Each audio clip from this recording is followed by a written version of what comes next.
Welcome back, everyone. It's time for episode 46 of the Horns Up Podcast, your weekly catch-up on all things metal. I am your host, Dan Kaplan, coming to you as always from New York. With me from Portsmouth, New Hampshire, when aspirations are squashed, when life's chances are lost, it's Corey Butterworth. Corey, how's it going? That's adequate. Yeah, Carcass lyrics. Those are fun. Oh, they're the best. Not if you're in Malaysia, but we'll get to that later. More on that in a little bit. Just a little bit, though. Yeah. How's your week going? What's going on up in the cold white New Hampshire north? Well, it's none of those things. Well, I guess it's still north. That hasn't changed. Well, but it's none of the other things. We're actually west now. Right, we exactly. voted and decided we wanted to change our orientation. Sorry. New Hampshire now available in Oregon. It's good. It's a short week for me because Good Friday, which is even better because I'm not religious, therefore free day off. Exactly. So it's good. I mean, granted, it's moving into spring. It's getting a little better. We did get some snow on Sunday, which was a pile of stupid. Of course you did. Yeah, why wouldn't we? But no, it's good. It's all good up here. How about your end?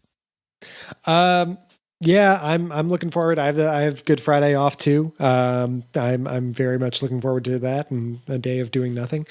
It's been good here. We been in the 50s weather-wise, which is like, it's starting to feel like spring, which I'm happy for. Yeah, looking at opportunities that lie ahead, both I don't know, Horns Up related opportunities, both work related stuff. The time is ripe for that spring-like rebirth, I guess. You know what I mean? Yeah, I definitely agree with you there. It's weird because I'm leaving it cryptic beyond that. So cryptic is good. No, it's so true though. I feel like I spent all winter just kind of being angry and getting stuff done, but like an old man just pissed off about it all. And then spring rolls around, I'm like, all right, let's go do awesome stuff. Yeah. So we'll see. I don't know. Yeah, I hear you. I'm picturing you being like Clint Eastwood in Gran Torino, except instead of yelling at like minority kids, you're yelling at the snow. Like, hey, you snow, get off of my lawn. That is actually an appropriate description of both what happens and the frustration in doing that, because yelling at inanimate objects is something I freak. You and me both. That's why we're friends. Yep. Anyway, let's move into things. We unfortunately do not have a sponsor this week. We had a tentative deal in place with the Church of Satan, but we could not get pen to paper done in time. So we've had to self-fund this week's episode, which, not a big deal. Another week of packing peanuts and flat seltzer water for dinner for me, but we'll make do. Moving into some headlines for the week, let's talk about the aforementioned Carcass, who took to Facebook earlier this week to inform fans that they had been banned from performing in Malaysia over their lyrical content. Facebook post read, quote, "Sorry, Malaysia, no show for you guys in May. Seems like your government officials still haven't updated their calendars to the 21st century. We've had our visas declined on the basis of our lyrical content. Laughable and embarrassing. Give us a call when you get yourselves a sensible secular state. P.S. If you're reading this, you're too late. We already corrupted your youth and played Kuching last year." End quote. I love Carcass so much. Yeah. They give none of the fucks. They run all their social media themselves, which is awesome. I don't know that for sure, but you can tell like nothing that comes onto their Facebook and Twitter pages, Facebook in particular, is like processed, PR'd, like promo guy posts. Right. These are like very stream of consciousness, Carcass postings. You can just hear obviously Jeff Walker's voice and everything. It's got to be Jeff. It's got to be. Yeah. I mean, it's hilarious. I mean, I love his stuff. Is it as hilarious as, I don't know, Rami Jamsa from Convulse? No. But what is? Well, that's because of his inability to English as well. Which this is true. Yeah.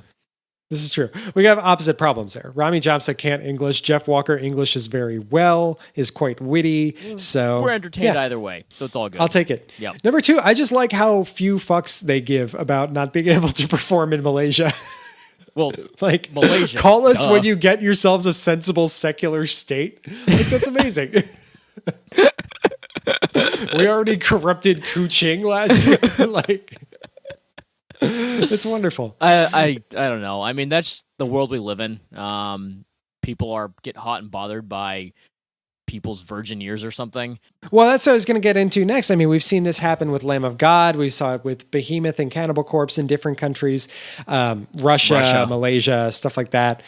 And, I got to say, for all the bashing I do about the U.S. and how much I want to leave, and make no mistake, I do not really care for the U.S. anymore. And first chance I get, I'm out of here to a new country. Yep. At least shit like this doesn't happen on the reg the way it does in some of these other countries. Am I True. right? That is. I mean, no, you're absolutely right. Granted, it's probably only a matter of time. Like, to be honest, mostly still fucked. But for now, at least there's this, right? I mean, that's just my 2 cents. So, yeah. I also don't see the point in why. I mean, granted, I can't speak for these countries because they obviously aren't logical anyway. But that's like if, I don't know, Misthroming or Arcona came over. None of their lyrics are in English anyway. So if we wouldn't even be able to interpret what they're saying unless we literally Googled their lyrics. Which, when these bands go to other countries where they speak English, the bands speak English, sing in English, and that's not their first language over there, it's the same thing. Who gives a shit? Yeah. People are going to be corrupt no matter what because they actually have to go through the effort to look up and interpret what they're saying. Yeah, it's fucking. But it's like I think of like when I try and translate like Rammstein lyrics because so few of those are available in English anywhere on the internet. Right. Or Kveler talk lyrics, more to the point. Yeah. I always think of like when I find their Norwegian lyrics and it's typed out and then try and feed them through like Google Translate or whatever. Yeah. It always comes out so garbled and like nonsensical anyway. So I'm sort of wondering, like, is it the same when people in Malaysia or Russia or whatever take Carcass or Cannibal Corpse lyrics and feed them into their translators? I mean, does it come out as garbled? It has to be. It has to be, really. I mean, quite frankly, languages have different. I'm just wondering if they have. Yeah, I'm just wondering if they have more sophisticated like translation services than we do here. Well, also they probably can't because America, home of the diverse that we suppress. Right. I love my country, clearly. Anyway, but I don't know. I think the whole thing is really, really stupid. These populaces that aren't getting these bands live, guess what? They're going to find a way to listen to the music no matter what. It's just all really, really dumb. And I think Jeff Walker / Carcass's stance on the whole thing is hilarious and perfect. And that's pretty much it. Yeah. That's all we can say on the matter. Good for you guys, Carcass. Enjoy the rest of your tours, wherever you end up this spring. And who cares about Malaysia anyway? Pretty much. Next up, news from Immortal. Now, this broke late last week. We're a little bit late on it because of the timing of our recording and podcasting and everything. But Immortal have broken up. Abath has started a side project, a self-titled side project. This was kind of a foregone conclusion for a little while. I mean, the band hadn't really done anything since All Shall Fall, which is a good almost 6 years ago now. Yeah. In fact, Abath had gotten into a legal battle with Demonaz and Horg over the rights to the name. Now, he claimed he thought they'd quit the band, so he just tried to claim the rights for himself. They claim otherwise, blah, blah, blah, blah, blah. Long story short, it wasn't looking good. And it hadn't been looking good for a little while. So it's done. Let's pour one out for Immortal, shall we? Blood. Pour a glass of blood out. Yeah. Duh. Hold on. Let me hop on Drinkify and see what Immortal generates. Give me 1 second here. Oh yeah, that's crucial. I don't think blood. I'm thinking. What do I think of when I think of Immortal? 1 ounce of blood. I shit you not. Get the hell out. If you go to drinkify.org. No, I trust you. I trust you. I believe it. But that's funny. 1 ounce of blood served neat, stir vigorously. The Immortal. Serve neat as opposed to like blood on the rocks. Yeah, exactly. Oh, that was awesome. I was right at something. I was right about something. English. Damn it. Now you're going to be wrong about everything for the next year. Correct. Yeah. I mean, ultimately as I sip my shot of blood, Sad. I'm sad. Immortal's done. They were a crucial band for me, and like, bridging the gap when I was only into like melodic metal and non-growled, non-screamed metal. They were hugely important to me getting into the more aggressive, heavier shit. But at the same time, I'm also kind of interested in seeing what the Eighth Ass does with his new solo project. Yeah, I am happy about the Eighth Ass being a thing still. Anyway, folks, for those out there, the Eighth Ass, when we refer to Abath as the Eighth Ass, some clarification. So Corey and I, as I believe we've revealed before on this podcast, were founding members of a fake fraternity in our days at Syracuse University called Alpha Sigma Satan. ASS equals ass. Yeah, that's if you do it. In our language, I think in Greek it's like what, AE pentagram. Yeah, basically, so it doesn't quite work. It's A sideways M pentagram. Yeah, A sideways M pentagram. But yeah, so when we refer to asses, it's the original Alpha Sigma Satan had 7 core members, and we like to think that we would award Abath an honorary membership, thus making him the Eighth Ass, because dude is just so hysterical and ridiculous and not giving a shit in interviews, that yeah, he'd be a cool Alpha Sigma Satan member. So yeah, when we refer to him as the Eighth Ass, that is what we are talking about. Clarification over with. Immortal, R.I.P. Abath, get some shit out there, man. He will. Let's hear it. He will. Let's hear it. I'm not super worried about that. It sucks because, again, Immortal they were, obviously I consider one of them, the founding black metal bands that sparked my interest in the genre to begin with. Right. So that's kind of sad. But hey, if Abath is carrying on, he was the, as far as I'm concerned, the main party in that group anyway. So shit, let's go. Let's see where he takes it. Yeah. Finally, want to wrap up this week with news about Scott Kelly from Neurosis.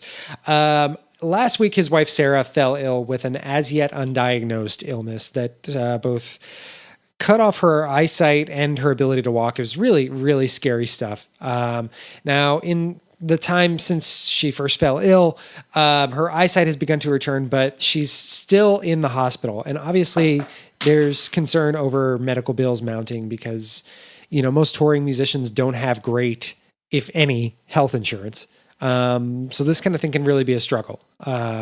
So Carrie Morton, wife of Lamb of God guitarist Mark Morton, has started a GoFundMe account to try and raise $50,000 to help with their expenses. She started it over the weekend, and I got to say, it's a testament to both Scott's importance to the metal community, but also to the metal community itself and its incredible ability to rally behind a cause and do some damn good in the world. That by today, our recording day, Wednesday, the goal had been met. $50,000 in, I think, 4 days? If that. Now, I want to stress that does not mean that you shouldn't still donate if you can, but haven't yet. No. They've got 50,000, but you never know with healthcare bills, with medical bills, how long her treatment's going to go on, what the hell she's even being treated for. They still haven't figured that out yet. How long her treatment's going to last, how much the cost will pile up. It's still like very early days. It's still open. So if you can, please donate. The GoFundMe page is still open. GoFundMe.com/Kelly Family Fund. It's a great cause, and obviously, Scott Kelly and Neurosis have done a ton for so many people in metal. So yeah, throwing 10, 15, $20 at them wouldn't even come close to touching what they have contributed to what we love so much in this genre. Right. So right. It's money well spent. Obviously, the whole cause aside, it really is. And again, as you mentioned, hospital bills, they're shitty. You'd like to think $50K is a lot of money and will cover it, but as far as I'm concerned, that's not even a chance worth taking. Right. So, hey, the more you can get, the better. Exactly. And kudos, by the way, to Carrie Morton for starting this up. Yep. Just fantastic progress they've made so far. So, again, GoFundMe.com/Kelly Family Fund. help out if you can. That'll wrap up our headlines this week. As far as I know, we don't have any concerts to talk about, do we? No. This week? But we will next week. I know you're going to see Electric Wizard on Friday, are you not? I plan on seeing Electric Wizard Friday, probably Revocation on Saturday. Oh, man. And I think there's actually one on Sunday, too, that I'm drawing a blank on. So I may have a busy weekend. Jesus Christ. We'll see. I'm going to see Diarrhea Planet on Saturday. So, obviously. I will come back on Tuesday and just rant and rave about how much I love them for the 4th time since I saw them at Governor's Ball last year. But long story short, no concert reviews for now. Let's move into our Q2 preview. As we record this, it is Wednesday. Sorry. As we record this, it is Wednesday, April 1st. It is the first day of a new quarter. You may have seen on the blog, we've been doing our Q1 recaps, but for now on the podcast, we're going to talk about some albums that we have coming up in the next 3 months of the year that we are particularly excited about. We've each got 2 for you. I guess we can alternate. Why not? We'll start off with Corey. Now, sure. Yeah. Okay. Yeah. We'll start off with you. Let's talk about, I know you said you were pretty pumped for Necrogoblicon and their new album, Heavy Meta. Talk to me about it. What's going on here? What's afoot in the world of Necrogoblicon? Well, first of all, if you don't know who Necrogoblicon is, or at least listen to a few tracks, you've broken something. They're hilarious. I mean, yeah, it's melodic death metal-ish, maybe some grind influences in there. But the whole concept really is just a goblin. It's a goblin. I was introduced to these guys, it must have been 3 or 4 years ago. And I watched this music video for, I don't care what. It was a music video, and it was this goblin who works in an office, and he does a lot of drugs. And I think he goes by like John Goblicon or something like that. Something Is like that that. right? Yeah. And he wakes up late for work one day, and he goes to work. He's a goblin in like a suit, which is entertaining anyway. And he just gets shit on for being a goblin. Then one day he goes out to this party. For this girl's birthday who he works with. He sees some guy strike this attractive female. The attractive female is Caden Cross for all you Pornhub fans out there. Hello. Right, yeah. You throw porn stars and goblins in a music video and you got my attention pretty quickly. And he just goes, MTV video of the year right there. Duh. In a perfect world. The goblin goes nuts. Murders the guy with his fingernails just by stabbing in the neck a bunch of times. And I was like, yeah, this is great. Of course you were. And then I watched a second music video they released called Powercore, which is a terrible name, but they reference things like Pogs and stuff in the song, which is fun. What? I wish. How? Like, in what context? You are more worthless than a dumpster filled with Pogs. Pogs. It's awesome. It sounds like an anal cunt lyric that never was. It should have been. Either way, these guys are a lot of fun. Their music's really catchy. I have never listened to one of their albums start to finish because, again, like I said, I like the visual aspect of them. But either way, they released the new video or the new song for, what was it again? Full Body Explosion, which is a lot of fun. So hopefully there's good stuff to come with this. Maybe I'll actually listen to one of their albums start to finish this time. Yeah, Heavy Meta, Necrogoblicon. It'll be out June 2nd. Keep an eye out for it. I want to talk about right now Druttic and their new upcoming 10th studio album, A Furrow Cut Short. Is the first full length for the Ukrainian black metal masters since 2012's Eternal Turn of the Wheel. And I want to talk about that album because that was a terrific discovery for me back in the day. I remember coming across it at one of the merch tables during our first MDF visit back in 2013. Oh, yeah. I do remember this. Was not familiar with them at all at the time. Nor indeed most of the merch related things I was seeing there, to be perfectly honest. I mean, we really just guilty. We did not know as much about metal as we do now. How much 20 months has changed? 22 months now. Something like that. I know, right? Yeah. But I came across this thing and I'm, here's like a rough sequence of thoughts that go through my head. That artwork sure is cool. All the song titles are in Cyrillic. That's kind of cool too. So yeah, I picked it up sight unseen, sound unheard, whatever you want to call it. And what a good purchase that turned out to be. Incredibly epic, just folk-driven black metal. I mean, this is an album I go back to at least once every couple of months to this day. Almost, a full 2 years later. Really like what they're doing with the genre. Just fantastic stuff. Long sort of epic tracks. Eternal Turn of the Wheel only had 5 songs. This one has 7. So not too many more, but I imagine it's going to be appropriately epic. I couldn't be more game for it. The album is coming out on Season of Mist. It'll be out May 19th here in the States. Europe, for some reason, gets it a month earlier. I don't know what that is. That's a lot of bullshit. Yeah, I'll say. Stupid labels and their bullshit distribution tactics. I don't know. Anyway, Druduk, A Furrow Cut Short. Check it out. May 19th, Season of Mist. I am excited for that one. Now, up next on your list, you have Gorgoroth and their upcoming album, Instinctus Bestialis.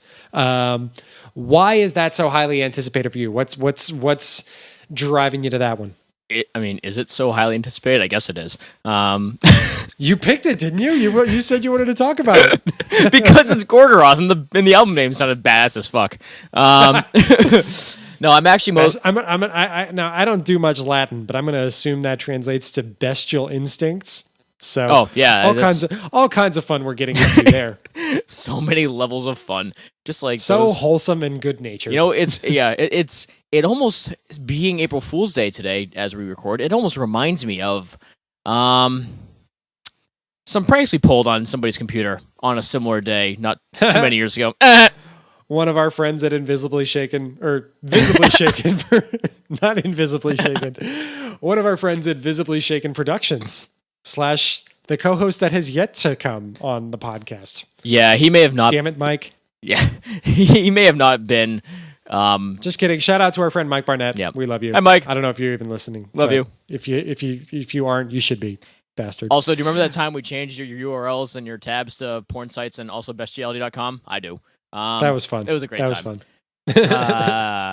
Anyway, Gorgoroth, Instinctus Bestialis. I'm mostly just curious about this thing. Obviously, Gaul's long gone. They've gone through a number of lineup changes, really, in the last few years.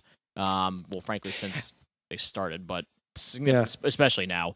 I don't know too much about what Gorgoroth has done, like, without Gaul, but I have to wonder, like, is there, and I'm concerned because is their new frontman as motivated by Satan as Gaul was? Because if he's not, then it's a missed opportunity right there. Yeah, forget it. unless Satan is a crux of your lyrical content, I'm not in. I mean, it's Norwegian black metal. Some of the origins, or some of the originating members of that whole scene, are Gorgoroth. I mean, they have one of the most ridiculous music videos ever for Carving a Giant, which is just an amazing song. All Gaul days, obviously. They haven't released shit in 6 years. Quantos came out in 2009. So I mostly just amped up for this thing out of curiosity, mostly. I see what they do with it. Yeah, I mean, let's see. I don't even know. I just don't even know. Where's Gaul? I want Gaul back. In all his ridiculousness. I don't think you're alone there. Well, I join in your curiosity on Gorgoroth and what they do with this new album. Instinctus Bestialis will be out June 9th on the appropriately titled Soul Cellar Records. Yeah, I'm going to be checking it out. We'll be covering it on the blog, I think. Fun to write about. Yeah, exactly. Last but not least, I want to talk about this is probably the one that stood out to me the most for Q2. Faith No More. Their new album, Soul Invictus. It's their 7th full length. The first fruits of the band's now 6-year-old reunion's labor. Their first album in 18 years, since 1997's Album of the Year, coming out in May. And this is huge for me in a couple of ways. First, I'm a big Mike Patton fan. I like Faith No More. I like Mr. Bungle. I like Tomahawk. I liked his Mondo Cane project. Just about anything the dude does, really. I've got more respect for him as a musician than probably 95% of the other musicians out there.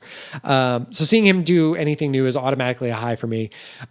Second, like, I'll admit, I was late to the game on Faith No More. I mean, they were at their biggest when I was like 0 years old through 4 years old was their heyday. It's not your fault.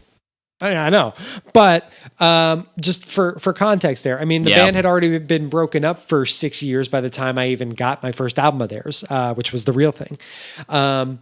But that album, as well as Angel Dust, were probably two of the most important albums of my adolescence. Like, I love those things.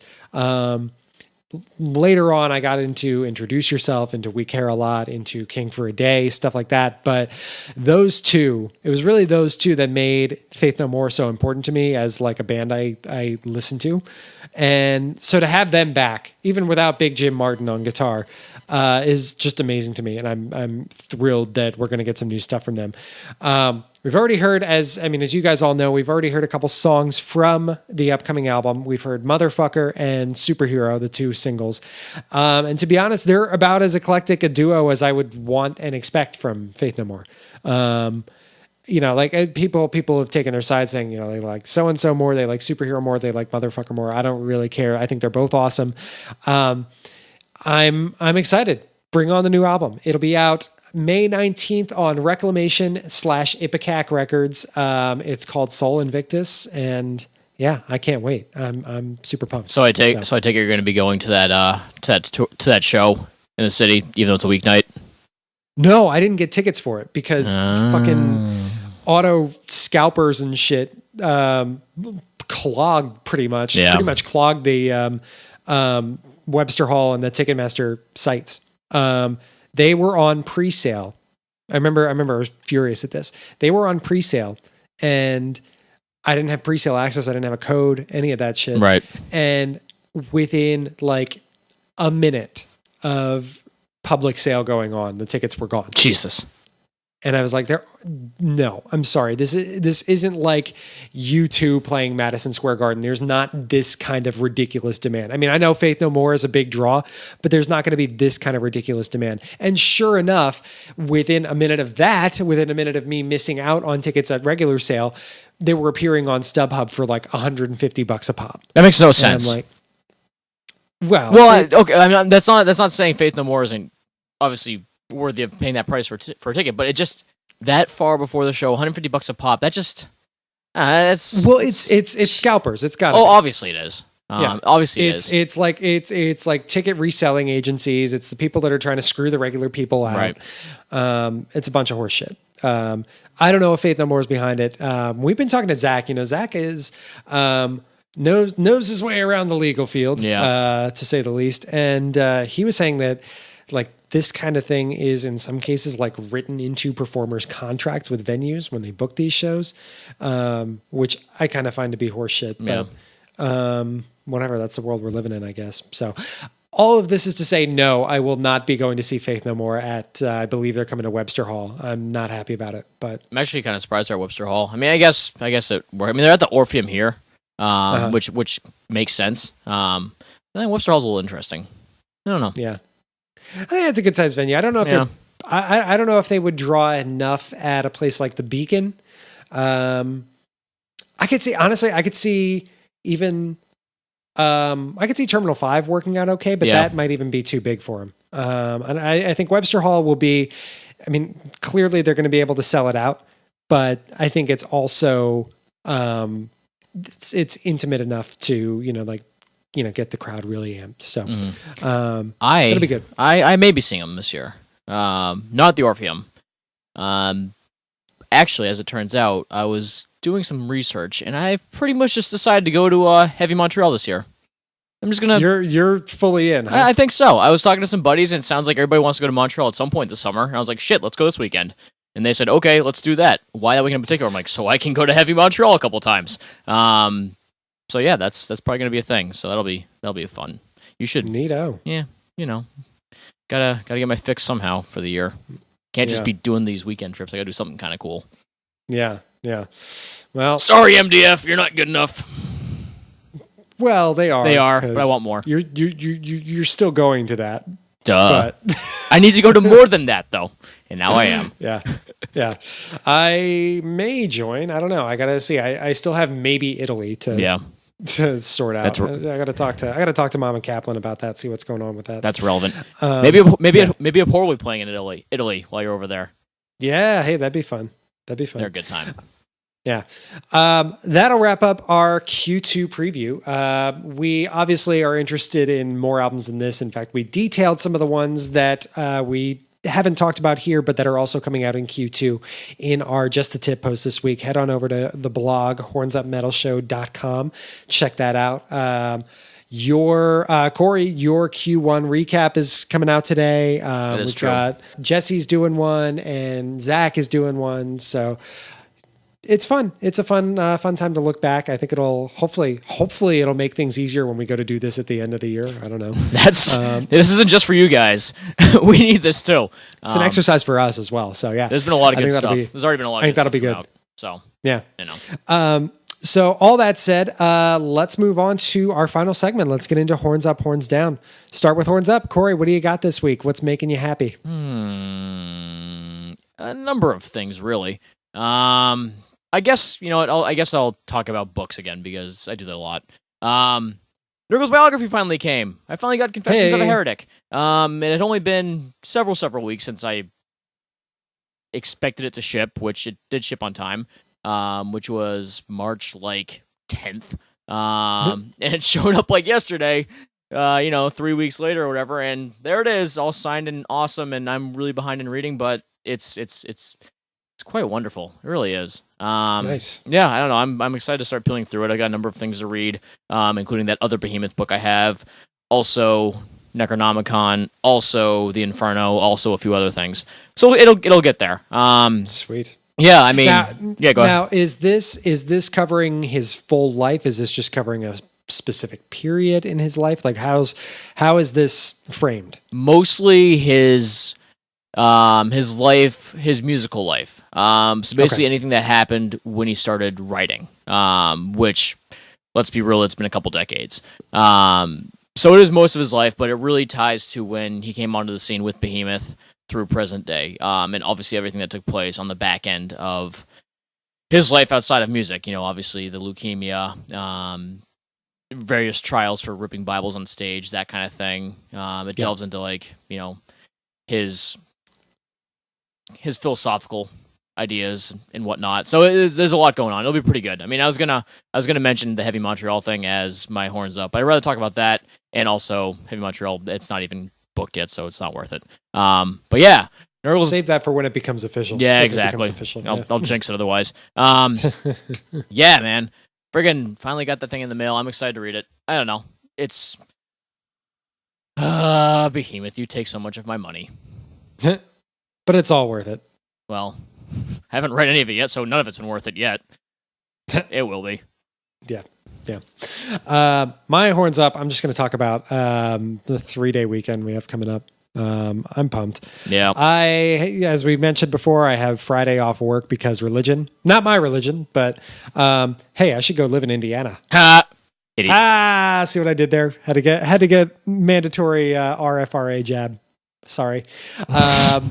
But then Saturday we've got a nice day coming up. We've got Arsenal Liverpool at the ass crack of dawn, 7:45 in the morning, which I think will be a ripe opportunity for a round of NBC Live Extra on my couch and a pajama run to Dunkin' Donuts at halftime. Then that night, my brother's coming in. We're going to see, as I mentioned before, Diarrhea Planet at the Bowery Ballroom. It'll be my 4th time seeing them, my brother's 2nd time seeing them since we had our minds blown at Governor's Ball last year. And then Sunday is Easter, which is otherwise known as Dan's excuse to do nothing religious whatsoever. Except maybe watch episode 1 of The Shades again. Because, episode 1 is all the shades we have. Damn it, Visible Kevin. Shaken Productions, where the hell are you? I want more shades. Co-host emeritus, I'm talking to you. You're listening to this. I know you are. Get your new episodes out. AO Stray. Damn it. Just kidding, Kevin. We love you. I don't know. Yeah, I'll probably watch that too. Easter, whatever, dude. I don't know. I'm gonna probably listen to a lot of Gorgoroth while we're at it. And then just do nothing. Probably run 24 miles again, and then contemplate killing myself. But no, I'm actually pumped. I can relate to that one a little bit. It's going to be a good long weekend. I probably have a couple of shows lined up as well. If I feel like hating myself, I can go see. Nah, they're not that bad. I could go see. I could go see Black Label Society on Saturday in Hampton because that's far less of a distance to drive. I don't know, a number of options, but I'm just glad to have a couple days extra, 1 day extra. It'll feel like a couple days extra to just not give a fuck, just not care. Yeah, I'm with you there, definitely. All that being said, let's move into Horns Down. What have you got this week? What has been pissing you off? Well, I was gonna talk about Indiana, but I was going to as well, but I just decided I don't have the energy to talk about that. No, that's just it's. Fortunately enough, I haven't been drinking tonight, so if we were to get into it, it probably wouldn't last as long of a discussion as it would had I normally been my normal 4 or 5 beers deep. But either way, it's just too much. It's just, I can't do it. I really can't do it. I want to. And it is my true Horns Down because they can fall into that category of states I like to pick up out of the puzzle that is our country and just drop in the middle of the Pacific somewhere. They can join the likes of, I don't know, Florida, Jersey, Connecticut, Kansas, most of the South. But it's just too much work to talk about it. So I'm just gonna vent because we are recording on April Fool's Day here. I'm just gonna vent a little bit of frustration in the research I do on April Fool's Day for all things that I care about because I never know if any of it's legit. God damn it, metal injection. I use you guys for a lot of information, but you goddamn tease me with new necrophagus, and it was just a stupid video of some guy singing about Jesus being his friend. Not what I wanted. Yeah. Well, I was trying to find something on Metal Archives today, and they were doing this proof that you're not a. Well, that was just fucking funny. Yeah, I was just like, God damn it. Metal Sucks is putting stuff out that's just so obviously fake. Yeah. And yeah, I'm just like, come on. It's fun to fuck with your buddies when you're drunk on April Fool's Days like we did in college more often than we probably should. You sounded like Toki there. April's Fool's. I regret nothing. But it's lost its appeal now that I actually need to do things on April Fool's Day. It makes things much more difficult. I can't change people's computer tabs to internet tabs to porn sites. That's not a thing I do anymore. I'm at work. That'd be weird. That's a great idea. It's just, I don't know. It's annoying. I'll be totally fine with it tomorrow morning, but holy hell, quickies took longer than usual. You fucking assholes. Just give me information that's real. Yeah. I don't know. God damn it. I'm with you. I'm with you there. My Horns Down. I got to talk about something that is not a joke by any stretch of the imagination. Not a trick, not an April Fool's thing. Want to talk about California, who today implemented mandatory water usage restrictions in an attempt to combat the catastrophic drought that's been sweeping the state. This happened today, April 1st, 2015.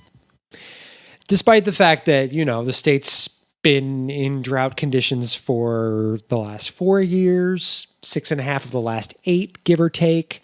Despite the fact that the Sierra Nevada mountains currently boast about 6% of their normal snowfall levels. 6%. Well, yeah, Governor Jerry Brown finally decided the time was ripe and the state's first ever water usage restrictions are in effect. And I want to get into some of the terms of these restrictions because this is where it really gets hysterical. Golf courses and cemeteries will be required to reduce water consumption. Golly! The state's also going to call on water agencies to implement new pricing models that discourage excessive water use. Man, look at that. That is so specific. There are more, but these alone, I look at these alone and I see instantly how little a shit California gives and how totally fucked it still is. Number one, let's talk about the water agencies one. We're going to leave it up to them to implement the new pricing models. What are the chances of that actually happening? They're in it to make money here. They are water agencies. They're as likely to do. I was going to say they're as likely to improve a situation as the oil industry is to increase sales of solar panels. A drought is good business for the water agencies. Jesus like, Christ. Are we for real here? We're going to be like, yeah, it's up to you guys to take care of this. No, you have to do it yourself, California, for fuck's sake. Number two, hey, golf courses, cemeteries. Hey, yeah, it's California. Do you maybe want to not use as much water? Okay. Like as if that's going to do a damn thing. That's my California voice. My like half-assed California voice. Sounds right. Yeah. Here's an idea. How about to hell with golf? There are more pressing issues at hand. You morons. How about people in cemeteries are dead anyway? They don't need their grass to look pretty. How about that? Like this whole thing, this is exactly the kind of short-sighted, like half-assery that just makes me hate the human race. Yeah. And you know what? Let's see how much good this does them with their 1 year or less water supply available. Let's see how this all comes back to bite them in the asses. It's just unbelievable. Let's just take a step here and realize the implications of what that last statement was. 1 year or less supply. Scientists have estimated that California has a year's worth of water left. This isn't us talking about global warming, climate change, long-term effects. Long-term effects. We need to be proactive instead of reactive, because when it comes time to be reactive, we're going to be fucked anyway. No. This is right now. This is their wells are drying up, and millions of people that rely on those wells in poorer parts of California are going to suffer for it. This isn't gasoline that you put in your car that's skyrocketing in price and making it more expensive to get from A to B. This isn't electricity that's less available or more expensive. This is something we need to consume to survive. This is water. This is the foundation of our life source. It drives farms. Obviously, you need to use it for that kind of shit. And let's face it, California, a lot of farming out there. Obviously, up north is like wine and stuff, which is obviously a necessity. But just in general, this isn't something just like casually fuck around with, saying, oh, well, we'll just use less at golf courses and I guess cemeteries. I mean, that seems like something that can decrease it. It's like, no, let's. Yeah, hey guys, maybe don't water your grass as much. Like that's the thing. This is what I'm getting at. Like up to this point, they were calling for voluntary reductions. Like a voluntary 20% water use reduction. Come the fuck on. Yeah, I mean, in general though, this is like, I hate saying it, but it's the theme of our country. We're a very reactive and half-assed society when it comes to any kind of change. I don't think that's just our country. I think that's humans. Yeah, I know. In general. But you do see other countries that are more proactive, especially when it comes to like energy. You know what I mean? Right. Oh, for sure. And it's obviously I agree with you that it is the human race just being made up of a bunch of fucktards. But America's one of the biggest fucktards. And just their resistance to change and the resistance to improvement. This is just another example of the fact. And you know what? Obviously, I don't want to wish anything bad against people, but quite frankly, it takes something like this to happen for change to actually be a thing. So you know what? Don't act until it's too late. Yeah, it's the American way. Let's get precariously close to zero water in California, and let's just see what we can actually do to better the situation. Because that's what it fucking takes sometimes. I just can't like forget about the state doing it. Like forget the state's activity on this front. Like what it takes a special kind of asshole to go out when it's been a drought. There have been drought conditions in California for 4 years, and for someone to like still be out trying to water their lawn. Right. Like, are you fucking kidding me right now? Right.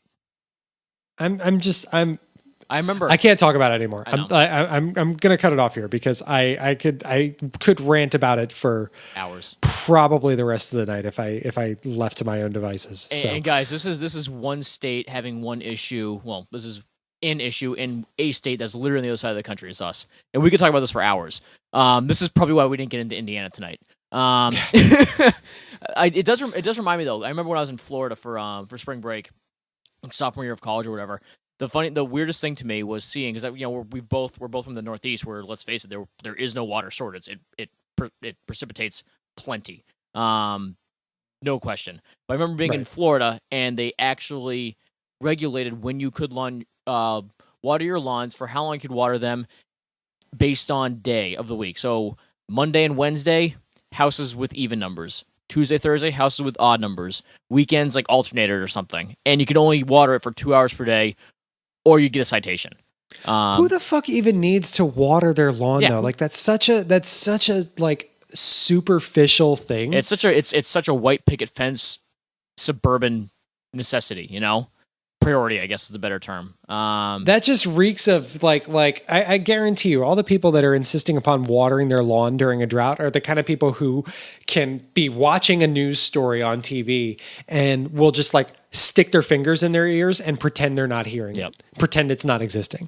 Like it's just idiocy on a level that is it's mind-boggling. So people are good at that though. Yeah, they are. So yeah, that's my horns down for the week. And that is the podcast for the week. Episode 46 in the books. Reminder for you guys, check out the Horns Up blog for all of our album reviews, our recurring content, hornsupmetalshow.com. Like us on Facebook, follow us on Twitter and Instagram. We are facebook.com/thehornsup, Twitter and Instagram @thehornsup. Of course, if you want to follow Corey and I am at dcaps89. Corey is at Mr. CM Butterworth on the Twitters. Reminder, subscribe to the Horns Up podcast on iTunes, subscribe on Stitcher, on Podbean, you name it, we're there. Tell all your friends to do the same. We love having you guys listen to us. And that'll about do it. This has been episode 46. Thank you guys, as always, for stopping by. And remember, live, love, plow, horns up. We'll see you next week.